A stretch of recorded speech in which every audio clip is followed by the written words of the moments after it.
Hello दोस्तों, नमस्कार। आप सभी दोस्तों का आपके अपने channel maths in easy way में आपका स्वागत है। जैसा कि आपको पता है, इस समय आप लोगों के लिए आरआरबी ग्रुप डी के लिए दोस्तों मैथ की क्लास लेके आ रहा हूँ, जिसमें आज आपका सेट नंबर 4 है। और इसमें 27/11/2025 यानी कि 27 नवंबर को जो आपका क्वेश्चन सेकंड शिफ्ट में कराया गया है 2025 में, उस क्वेश्चन को मैं इसमें लेके आया हूँ। और इसमें आज आपका सेट नंबर 4 है। और जैसे कि मैं आपको हर वीडियो में बताता हूँ कि मात्र 30 सेट में आपके जितने भी इंपॉर्टेंट क्वेश्चन बन सकेंगे ग्रुप डी में आने वाले, वो सब इसमें आपको करवा दिए जाएंगे। अगर और करवाने की ज़रूरत होगी तो वीडियो को और आगे बढ़ा दिया जाएगा। तो चलिए हम देर न करते वीडियो को स्टार्ट करते हैं। तो यहाँ पे आप पहला क्वेश्चन देख सकते हैं। इसमें क्या कह रहा है, यहाँ कह रहा है कि प्रेक्षणों 76, 28, 79, 17, 33, 95, 83, 30 और 27 का समांतर माध्य हमें यहाँ पे बताना है। तो समांतर माध्य क्या होता है, इसको समझिएगा ध्यान से। समांतर माध्य होता है योग बटे संख्या। योग बटे संख्या, इसका क्या मतलब है? इसका मतलब है कि इनको सबको जोड़ दो। इनको सबको जोड़ दो। जोड़ने के बाद जितनी की संख्या, जैसे 1 2 3 4 5 6 7 8 9, 9 से इनको भाग कर देना है जोड़ने के बाद। तो चलिए इसको हम यहाँ पे जोड़ते हैं। जोड़ेंगे तो 76, 6, 76 का 6, 28 का 8, 79 का 9, ऐसे जोड़ते हैं इसको। 8 6 14, 14 6 20, 3 23, और 23 7 30, 3 33, 33 5 38, 38 2 40, 1 41, 3 जोड़ने पे 41, 41 7 48, ये हो गया 48 की 8 हासिल 4, 7 और हासिल 4 11, 11 2 13, 13 7 20, 20 1 21, 21 3 24, 24 9, 24 36 3 33, 33 7 40, 1 41, 41 3 44, और 44 2 46, ये हो गया 468। और बटे में यहाँ पे हमारा 9, अभी हमने बताया कि सभी संख्या को जोड़ के उतने से भाग, ये हो जाएगा 9 पचे 45, 9 दूनी 18, कितना आ गया 52। हमारा इस क्वेश्चन का बिल्कुल राइट आंसर यहाँ से हो जाएगा। देख सकते हैं ऑप्शन नंबर फर्स्ट इसका बिल्कुल राइट आंसर हो जाएगा।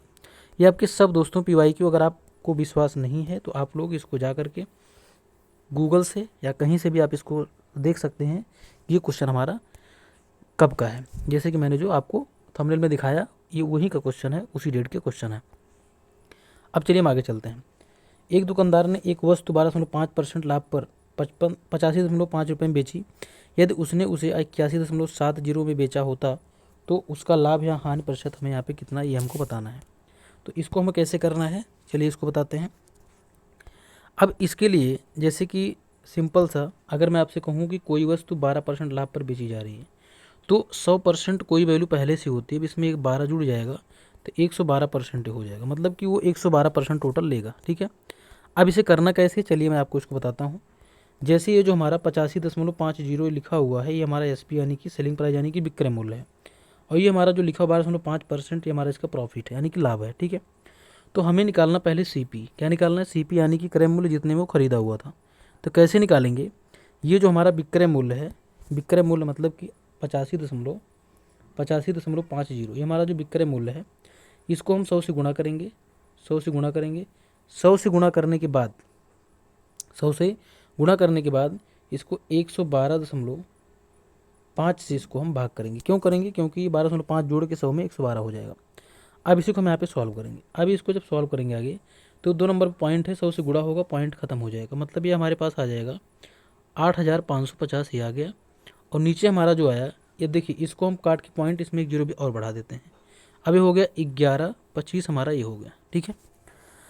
अब यहाँ पर इसको हम अगर सॉल्व करते हैं, देखिए कितनी बार जा सकता है। 11 सते 77, 8 पंचे 40, 8 दूनी 16, नहीं जाएगा, इसको हम काट लेते हैं थोड़ा सा। तो हो जाएगा 5 से काटते हैं, 5 1 की 5, 3 8, 5 सते 35, और 5 1 की 5, इसके बाद 2 जीरो, ये हो गया। इसको काटेंगे, 5 दूनी 10, 5 दूनी 10, और 5 25, फिर से कटेगा, फिर से कटेगा। चलिए इसको फिर से काटते हैं। तो हो जाएगा 5 3 15, 2 17, 5 चौके 20, और 5 दूनी 10, ये हो गया। इसको 5 से, 5 चौके 20, और यहाँ पे 5 चौक 20, 5 25, ये हो गया। फिर 5 कटेगा, आगे काटते हैं। 5 छक 30, 4 34, 5 अठे 40, 2 42, 5 चौके 20, इसके बाद यहाँ पे 5 9 45, ये हो गया। अब 9 से देखते हैं कटेगा कि नहीं कटेगा। यहाँ पे 3 दूनी 6, 3 से पहले काट लेते 9 से। 9 छक 54, 9 7 63, नहीं कटेगा, 9 कट जाएगा। 9 7 63, 5 68, और 9 छके 54, मतलब कि हमारा आ गया 76। कितना आ गया, 76 आ गया। अब समझिएगा ध्यान से, 76 रुपये हमारा इसका क्या है, क्रय मूल्य है, मतलब इसका सीपी जो है जितने में खरीदा हुआ है ये है 76 रुपये। अब कह रहा है अगर उसे 81 दशमलव, मतलब कि नया विक्रय मूल्य कह रहा है कि अगर 81.70 रुपये में अगर वो बेचता है 76 रुपये की चीज़ को, तब बताओ उसको कितना यहाँ पे लाभ या हानि होगा। तो पहली चीज़ जान लो कि लाभ हो रहा है हानि हो रहा है। जैसे खरीदा 76 में, बेचा 81.7 में, तो ज़्यादा में बेच रहा है तो यहाँ पे लाभ होगा। क्या होगा, लाभ होगा। अब इसको हम निकालेंगे कैसे लाभ, यहाँ पे कुछ नहीं करना है, सीपी एसपी से सीपी को माइनस कर देना है। तो जब इस 81.70 से इस 76 को माइनस आप करेंगे तो सीधा सा ये हमारा 11 से 6 गया 5, 11 से 6 गया 5, और यहाँ पे 7 मतलब 5.70 रुपये का इसको लाभ हो रहा है। कितने का, 5.70 रुपये का इसको लाभ हो रहा है। तो यहाँ पे लिखेंगे 5.70, इसको गुणे 100 करेंगे। इसके बाद सीपी हमारा जितना इसका 76, इससे आपको इसको भाग कर देना है। तो यहाँ पे आपको जो लाभ देखने को मिलेगा वो मिलेगा 7.5%। मतलब इसको जब आप हल कर देंगे इसको, तो आपको यहाँ पे 7.5% यहाँ पे आपको देखने को मिलेगा। इसी के साथ हम आगे चलते हैं। अगला क्वेश्चन क्या है, इसको देखते हैं। इसमें कह रहा है यहाँ पे 374 से 384 के बीच कितनी अभाज्य संख्याएं हैं। तो हम पहले 374 से 384 के बीच की संख्या लिख लेते हैं। 375, 376, 377, 378, इसके बाद 379, फिर 380, 381, 382 और 383। ये हो गया हमारा इसके बीच की। अब यहाँ पे हमें जो संख्या दिख रही है वो हमारी एक है 379 और एक हमारी है 383। ये दो ही संख्याएं हमारी जो हैं अभाज्य हैं, बाकी और सब भाज्य हैं। ठीक है, तो इसलिए हमारे यहाँ पे दो संख्याएं, यहाँ पे दो, इसका बिल्कुल राइट आंसर हो जाएगा। यही पूछा हुआ कि यहाँ पे कितनी अभाज्य संख्याएं हैं। इसी के साथ हमारा अगला क्वेश्चन, इसको देखते हैं। इसमें कह रहा है 160 और 140 मीटर लंबी दो ट्रेन क्रमशः 100 किलोमीटर प्रति घंटे और 130 किलोमीटर प्रति घंटे की चाल से एक ही दिशा में चल रही हैं। पीछे से आ रही तेज चाल वाली ट्रेन को दूसरी ट्रेन को पूर्ण रूप से पार करने में लगा समय मिनट में हमको यहाँ पे बताना है। अब समझिए ध्यान से, पहली चीज़ सिंपल हमें इसमें क्या करना है, हमें जो दूरी दी गई है वो मीटर में दी गई है। ठीक है, तो जब एक ही दिशा में ट्रेन अगर चल रही होती है तो उस केस में हम क्या करते हैं, इनकी जो हमारी स्पीड यानी कि जो चाल होती है, इसको हम सापेक्ष चाल इसकी माइनस करके निकालते हैं। क्या निकालते हैं, माइनस करके। ठीक है, और टोटल दूरी हम इसको कर लेते हैं, ये 160 140, ये हो जाएगा 160 40 200 300, मतलब टोटल दूरी हमारी इसकी टोटल डिस्टेंस हो गई ये 300 मीटर हो गई। क्या हो गई, 300 मीटर। ठीक है, टोटल डिस्टेंस हो गई 300 मीटर। और यहाँ पे जो सापेक्ष चाल यानी कि स्पीड हमारी जो होगी स्पीड, ये हो जाएगी 130 से 100 माइनस करेंगे तो हमारा आ जाएगा 30। कितना आ गया, 30। ठीक है, अब यहाँ पे हमें क्या करना है, अब यहाँ पे सिंपल सा, जैसे कि अब यहाँ पे चाल पता होगी, दूरी पता होगी, अब हमें यहाँ पे टाइम हमें पता चल जाएगा। जैसे सिंपल फार्मूला पढ़े हो, speed equal to distance upon time, और टाइम इक्वल टू क्या हो जाएगा, डिस्टेंस अपॉन स्पीड। तो डिस्टेंस हमारा कितना है यहाँ पे। अब हाँ, एक चीज़ और, हमारी डिस्टेंस जो है वो मीटर में है और जो हमारी चाल है किलोमीटर प्रति घंटे में है। तो इसको हम चेंज करेंगे मीटर पर सेकंड में। कैसे करेंगे, यहाँ पर किलोमीटर प्रति घंटा को मीटर पर सेकंड करने के लिए 5/18 से इसको हम गुणा करते हैं। कितने से, 5/18 से। ठीक है, तो हो गया 6 × 18 6 × 5 30, मतलब कि हो गया 25/3। कितना हो गया, ये हो गया 25/3। ठीक है, 25/3 हो गया। ठीक, अब यहाँ पर 25/3 हो गया। अब हमें टाइम निकालना है। टाइम बराबर क्या होता है, डिस्टेंस अपॉन स्पीड। तो डिस्टेंस हमारे पास कितना है, 300, और स्पीड से इसको भाग करेंगे, मानी कि 25/3 से भाग करेंगे तो गुणे में चेंज होगा, तो 3/25 हो जाएगा। ठीक है, अब अगर आप ध्यान दें तो ये जो हमारा ये जो हमारा आएगा, ये जो इसका टाइम जो आएगा निकल के ये आएगा हमारा किसमें, सेकंड में। हमसे किसने पूछा, मिनट में। तो सेकंड को मिनट में करने के लिए क्या करते हैं, उसको हम 60 से भाग करते हैं। क्या करते हैं, 60 से भाग करते हैं। तो जब इसको 60 से भाग करेंगे तो जो गुणे में चेंज होगा, तो ये कितने हो जाएगा, 1/60 हो जाएगा। क्या हो जाएगा, 1/60 हो जाएगा। बस इसी को हमें यहाँ पे कर लेना है सॉल्व। चलिए इसको सॉल्व करते हैं। ये 6 × 5 30, मतलब कि 5 आ गया, 25 मतलब 5 आ गया। अब यहाँ पे 3/5 हमारी इसकी टोटल वैल्यू बच रही है। कितना, 3/5। इसको यहाँ पे हम लिखते हैं, हमारी जो वैल्यू इसकी बची ये बची 3/5। सॉल्व करेंगे, 5 × 6 = 30 यानी कि 0.6 सेकेंड हमारा, सॉरी मिनट इसका बिल्कुल राइट आंसर यहाँ से हो जाएगा। देख सकते हैं ऑप्शन नंबर इसका बी बिल्कुल राइट आंसर यहाँ से हो जाएगा। इसी के साथ हम आगे चलते हैं। अगला क्वेश्चन क्या है, इसको देखते हैं। दोस्तों अगर वीडियो अच्छी लगी तो लाइक कर दीजिएगा और चैनल को अगर अभी तक सब्सक्राइब नहीं किया सब्सक्राइब कर लें, जिससे कि आपको आने वाली सारी वीडियोस प्रकाश मिलती रहे। तो चलिए हम आगे देखते हैं। अगला क्वेश्चन क्या है, दो संख्याओं का महत्तम समापवर्तक 23 है और उनका योग 161 है, इन संख्याओं का संभावित योगफल जोड़ें। अब जैसे समझिएगा ध्यान से, अगर हम आपसे कहें कि हमारे पास 23A है और 23B है, ठीक है, या ऐसे छोड़ो इसको, हम ऐसे ले लेते हैं। मान लीजिए हम यहाँ पे कह दें कि हमारे पास 4x है और यहाँ पे 5x है, ये ठीक है। अब इसमें कहने बताओ इसका मासा बताओ क्या होगा, तो आप यहाँ पे कहोगे इसका मासा x होगा। क्या होगा? x होगा। इसी तरीके से अगर मासा निकल के आया है तो पहली संख्या हमारी 23A हो जाएगी और दूसरी संख्या हमारी 23B हो जाएगी। जहाँ पर ये जो AB हैं ये हमारे क्या है? कोप्राइम है। क्या है? कोप्राइम है। अब ये दो संख्या बन गई हमारी, ये दो संख्या बन गई। अब इनका जोड़ हमारे पास कह रहा है, इनका जोड़ कह रहा है हमसे कि ये कह रहा है कि बराबर है किसके? 161 के। इनका जोड़ 161 के बराबर कह रहा है। तो यहाँ पर हम जब 23 कामन कर लेंगे तो 23 जाके उधर भाग करेगा, तो हमारा A+B बराबर कितना आ जाएगा? 161 भागे में 23, 7 त्रिक 21, 7 दूनी 14, 2 16, यानी कि 7 आ गया। मतलब A+B की वैल्यू समझिएगा ध्यान से, A+B की वैल्यू यहाँ पर A+B की वैल्यू हमारे पास 7 आ गई। इसको अगर हम तोड़ते हैं तो A टूट सकता है 1+6 में, 2+5 में और 3+4 में, ये टूटेगा। अब इसके आगे तोड़ेंगे तो उल्टा होता फिर चला जाएगा। कहने का मतलब इसका हमारा 1, 2 और 3 ही पेयर इसके यहाँ पे बन सकते हैं। कितने? 3 ही पेयर इसके हमारे यहाँ पे बन सकते हैं। ठीक है, अगला क्वेश्चन देखते हैं। इसमें क्या कह रहा है, यहाँ सिंपल आपको केवल यहाँ पे बॉड मास का रूल लगाना है। बॉड मास का रूल आप लगाएंगे तो यहाँ से आप इसको आराम से कर ले जाएंगे। ठीक है, चलिए इसको हम कर लेते हैं। तो जैसे कि बॉड मास में क्या कहता है, बॉड मास में आपको कहता है कि पहले आपको क्या करना? ब्रैकेट। पहले क्या करना? ब्रैकेट। ब्रैकेट में भी आपको क्या करना है? पहले बड़ा ब्रैकेट, फिर मझला, फिर छोटा, फिर रेखा और ऑफ। यहाँ पे जो ऐसे कभी कभी ऑफ लिखा हुआ मिलता है, ये तो यहाँ पे है नहीं, तो इसका कोई मतलब है नहीं। इसके बाद डिवाइड, मल्टीप्लाई, ऐड, सब्ट्रैक्ट, हमारा ये सब यहाँ पे चलता है। ठीक है, अब इसको सॉल्व कैसे करेंगे, चलिए इसको हम करते हैं। पहले इसका हम देखिए, पहले इसका हम इतना पार्ट कर लेते हैं, इतना पार्ट, ठीक है, फिर इसके बाद इतना पार्ट कर लेंगे, फिर इनको हम जोड़ देंगे। ठीक, चलिए तो यहाँ पे इसको जब करते हैं, इसका पहला पार्ट ये वाला, तो इसको जब करेंगे तो ये पहले हम यहाँ पे ब्रैकेट कर लेते हैं। 5 से 2 गया 3 और 4 से 3 गया 1, मतलब इतने की वैल्यू हमारी 1 आ गई, इतने की वैल्यू 1 आ गई। इसको लिख लेते हैं, ये बन जाएगा 4 माइनस ये मझला ब्रैकेट 3 और अब देखिए माइनस, इसको भाग कर देते हैं। यहाँ पे 2 दूनी 4, ये 2 हो गया।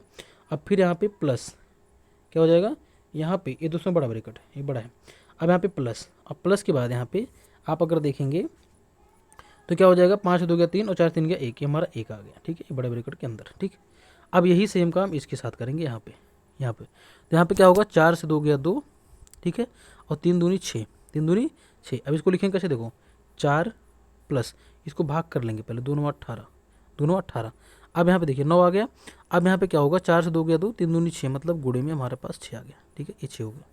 अब इसको यहाँ पे हम सॉल्व करते हैं। आगे कैसे करेंगे देखिएगा, ये हो जाएगा 4 माइनस, क्या हो जाएगा, 4 माइनस। अब 3 से 2 गया 1, 3 से 2 गया 1 और 1 1 2, मतलब कि 4 माइनस 2 ये बन गया। इसके बाद प्लस, अब इसमें आ जाओ, यहाँ पे हो जाएगा 9 6 54 और 54 4 58, ये हमारा 58 हो गया। कितना हो गया, 58। ठीक, अब यहाँ पे अगर हम देखते हैं तो ये 4 से 2 गया 2 और 58 2 60, मतलब हमारा पूरा आंसर जो इसका मिलेगा यहाँ पे 60, इसका बिल्कुल राइट आंसर हो जाएगा। दोस्तों यहाँ पे केवल लेंदी इसको देखने में लगता है, बाकी अगर आप बाई रूल करेंगे तो आपका आसानी से इसका सोल्यूशन हो जाएगा। केवल ये देखने में बड़ा लगता है, बाकी अगर आपको रूल पता है, तरीके पता हैं, तो आप इसको आसानी से कुछ ही सेकंडों में कर लेंगे। इसी के साथ हमारा अगला क्वेश्चन, इसको देखते हैं, इसको कैसे करना है। यहाँ पर देखिए, यहाँ पर 32,672 गुणे में 2 बार लिखा है, फिर 21,864 यहाँ पे भी 2 बार लिखा है, फिर 10,808 एक बार लिखा है। ठीक है, अब यहाँ पे अगर आप ध्यान समझें, अगर मान लीजिए हमारे पास कोई ऐसे लिखा हुआ A गुणे A माइनस B गुणे B ऐसे लिखा हुआ, तो इसको हम क्या लिख सकते हैं, A square minus B square. और इसी का एक फार्मूला बनता है A प्लस B एक ब्रैकेट में और A माइनस B एक ब्रैकेट में, ये तो आपको पता ही होगा, अगर आप तैयारी कर रहे हैं तो इतना आपको पता है। ठीक है, अब देखिए, अब अगर आप देखेंगे यहाँ पे दोनों वैल्यू सेम है, इसको अगर एक वैल्यू को A मान लें तो A स्क्वायर हो जाएगा, ये दोनों वैल्यू सेम है तो इसको हम B मान लें तो B स्क्वायर हो जाएगा। अब सिंपल सा A स्क्वायर B स्क्वायर अभी मैंने आपको बताया, एक बार इनको जोड़ना है, एक बार इनको घटाना है। तो चलिए एक बार जोड़ लेते हैं, तो 2 2 सॉरी ऐसे नहीं, इसको एक बार लिख लेते हैं। तो इनको जोड़ेंगे जब एक बार तो क्या हो जाएगा यहाँ पर 32,672 प्लस 21,864, ये हो गया। इसके बाद अब इसके बाद एक बार घटाएंगे तो कितना हो जाएगा 32,672, फिर इसके बाद माइनस 21,864, 21,864 ये हो गया आपका, ठीक है 21,864। अब इसी को आपको क्या करना है, फिर नीचे हमारा कितना आ जाएगा 10,808, 10,808, ठीक है। अब यहाँ पे अब इसको आप यहाँ पे सॉल्व करेंगे, यहाँ पे जैसे एक बार इसको आपको जोड़ देना है, ये घटा लेना, ठीक है। कुछ इसमें कटेगी वैल्यू, काटने के बाद जब इसको आप पूरा सॉल्व कर लेंगे तो यहाँ से आपको आंसर यहाँ पे बी वाला देखने को मिल जाएगा, ठीक है। अब इसको हम अगला क्वेश्चन देखते हैं। अगले में क्या बोला हुआ है, इसमें इसको थोड़ा सा ध्यान देना है। इसमें बोला यदि tan a बराबर 1 है तो sin a plus cos a का मान हमें बता दें। देखो इसमें आपको एक चालाकी लगानी है। एक चालाकी क्या समझिएगा, अब इसे मान लो tan a दे दिया, tan a हमें दे दिया, तो कुछ लोग यहाँ पे दिमाग क्या लगाएंगे, tan a बराबर 1 दे दिया, तुरंत क्या करेंगे ट्रेंगल बनाएंगे, लंब बटे आधार एक लिखेंगे, फिर इसका स्क्वायर रूट ऐसे निकाल करेंगे। ऐसे नहीं करना आपको, क्योंकि इसमें टाइम आपका ज़्यादा जा सकता है। इसमें सिंपल से क्या करना है, हम जानते हैं कि एक कितनी वैल्यू होती है tan 45 की, तो मतलब कि कोण हमारा जो मिला हमें 45 मिल गया। कितना मिल गया 45, बस ऐसे ही करना है। अब साइन है मतलब कि साइन 45 वैल्यू 1/√2 होती है, और कॉस 45 की भी वही सेम वैल्यू होती है। अब यहाँ पे अगर इसको हम देखते हैं सॉल्व करते हैं तो 1 1 2 ये हो गया 2√2 हो गया। क्या हो गया 2√2। अब इसका अगर हम रेशनलाइजेशन कर देंगे तो √2 और √2, तो √2 गुणा करेगा नीचे 2 बना लेगा, ये 2√2 और नीचे 2, 2 से 2 कैंसिल, आंसर हमारा कितना आ गया √2। इसका आंसर यहाँ से बिल्कुल राइट हो जाएगा। कितना हो जाएगा √2। √2 हमारा इस क्वेश्चन का बिल्कुल राइट आंसर हो जाएगा, ठीक है। इसी के साथ हम आगे चलते हैं। अगला क्वेश्चन क्या है इसको देखते हैं। इसमें यहाँ कह रहा है दोस्तों, ये सब आपका पीवाई क्यू क्वेश्चन है। आपके ग्रुप डी में पूछे गए प्रीवियस ईयर के सारे क्वेश्चन मैं लेके आया हूँ, 2025 के सारे क्वेश्चन है, ठीक है। डेट मैंने वहाँ पे आपके थंबनेल में मेंशन की हुई है। एक व्यक्ति अपनी आय के 60% की बचत करता है, यदि उसका व्यय 400 रुपये है तो उसकी आय रुपये में कितनी है ये हमें बतानी है। जैसे अगर मान लीजिए टोटल परसेंट होता है 100, 60% उसने बचत की, तो खर्च कितना किया 40%। कहने का मतलब ये खर्च जो 40% है, ये तो 400 के बराबर है, ये तो 400 के बराबर है। तो सिंपल से हमें क्या करना है, इस 400 को 100 से गुणा करना है और 40 से इसको हमें भाग कर देना है, ठीक है। अब यहाँ पे करेंगे तो ये हो जाएगा 10 आ जाएगा, और 10 को 100 से आप गुणा करेंगे तो आपके पास 1000 यहाँ पे बिल्कुल राइट आंसर इसका हो जाएगा। देख सकते हैं ऑप्शन नंबर डी इस क्वेश्चन का बिल्कुल राइट आंसर हो जाएगा। इसी के साथ हमारा अगला क्वेश्चन इसको देखते हैं। ये दोस्तों ये भी सिंपल सा ही क्वेश्चन है, हार्ड नहीं है, बहुत सिंपल है। यदि 3650 रुपये अंकित मूल्य वाली वस्तु को 730 रुपये में बेचता है तो छूट हमें यहाँ पे बतानी है। मतलब कि बहुत छूट दे दी यहाँ पे, बहुत ज़्यादा से ज़्यादा छूट। कितना दिया चलिए मैं आपको बताता हूँ। जैसे अगर ये हमारा सीपी है, सीपी कितना है 3650, मतलब इतने में खरीदा है। इसके बाद एसपी यानी कि विक्रय मूल्य, विक्रय मूल्य कितना है इसका 730 रुपये है, कितने में बेच रहा है। अब बताओ कितनी छूट दे, बहुत छूट दे दिया है। 0 से 0 गया 0, 5 से 3 गया 2, और 16 से 7 गया 9, और यहाँ पे 2, गुणे में 100 करेंगे, और जो हमारा सीपी है, सीपी कितना है 3650 रुपये, इसी से इसको हम कर देंगे भाग, ठीक है। अब इतना तो आप इसको सॉल्व कर ही सकते हैं। इतना जब सॉल्व करेंगे तो यहाँ पे आपको 80 आंसर मिलेगा। कितना मिलेगा 80, और वही 80 हमारा आगे क्या लग जाएगा परसेंट, क्या लग जाएगा परसेंट। देख सकते हैं ऑप्शन नंबर सी इस क्वेश्चन का बिल्कुल राइट आंसर यहाँ से हो जाएगा, ठीक है। इसी के साथ अगला क्वेश्चन इसको देखते हैं। इसमें क्या कह रहा है, इसमें यहाँ कह रहा है कि यहाँ किसी का नाम है, मान लीजिए कोई भी नाम लेते हैं। निवेश का बाजार मूल्य क्रमिक रूप से 2021 में 5%, 2022 में 6% और 2023 में 10% बढ़ता है।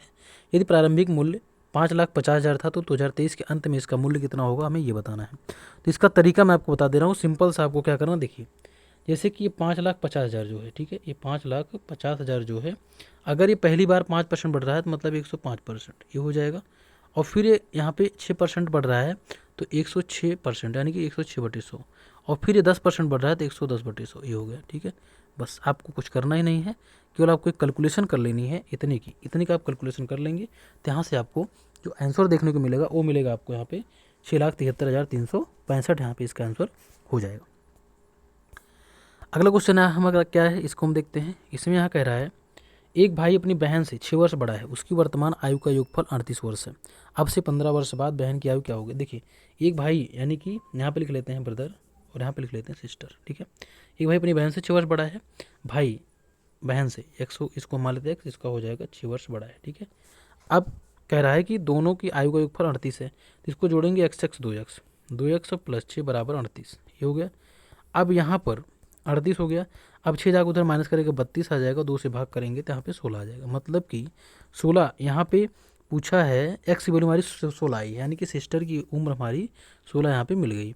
अब कह रहा है कि 15 वर्ष बाद बहन की आयु क्या होगी, तो 16 में 15 हम जोड़ेंगे, 16 में 15 जोड़ेंगे तो हमारी यहाँ पे बहन की आयु देखने को मिल जाएगी। तो हमारा इसका आंसर जो होगा 31 इस क्वेश्चन का बिल्कुल राइट आंसर यहाँ से हो जाएगा। ठीक है दोस्तों, आज के लिए इतना ही। बाकी इसी प्रकार की वीडियो पाने के लिए आप चैनल को सब्सक्राइब करें और जिससे कि आपको सारी वीडियो मिलती रहे। नमस्कार।